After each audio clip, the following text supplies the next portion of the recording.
The Council of Governors and the National Development, Implementation and Communication Cabinet Committee held a 5-hour consultative meeting at the Kenya School of Government in Lower Kabete campus ahead of a meeting between the head of state and devolved heads.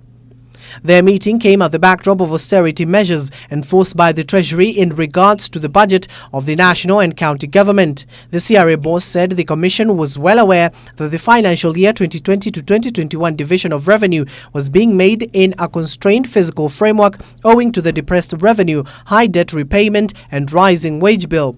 We have just been briefed by our colleague, the Cabinet Secretary for Health, that about 42 counties today have signed up agreements on the implementation of UHC, and the remainder of the 5 counties, the governors have just agreed that they all come on board so that we can now begin the rollout immediately. 29 counties have signed up agreements on affordable housing project.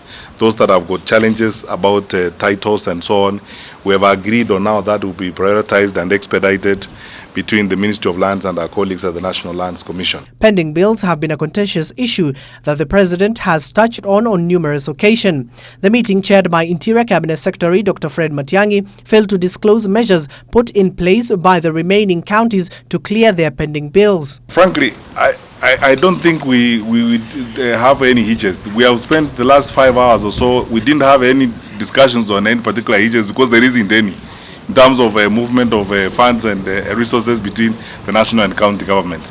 You know, some of the issues that were experienced at the beginning of devolution, just like when you begin anything, you have some teething problems and so on, which we have surmounted and moved very far away from it. County governments will receive 316.5 billion in the next financial year. The Intergovernmental Budget and Economic Council meeting, chaired by Deputy President William Ruto, agreed on earlier this week. The status of the work we are doing on fighting locusts, the locust invasion. Our colleague, the Minister for Agriculture, has spent some time briefing us, and we have seen how we will build synergies between county governments and the national government to strengthen our capacity to confront this challenge that we face. The meeting, attended by cabinet secretaries and devolved heads, have prepared their resolution that is geared to solve some of the challenges that counties have faced since the start of devolution. Abdiaziz, Hashim, Brew TV.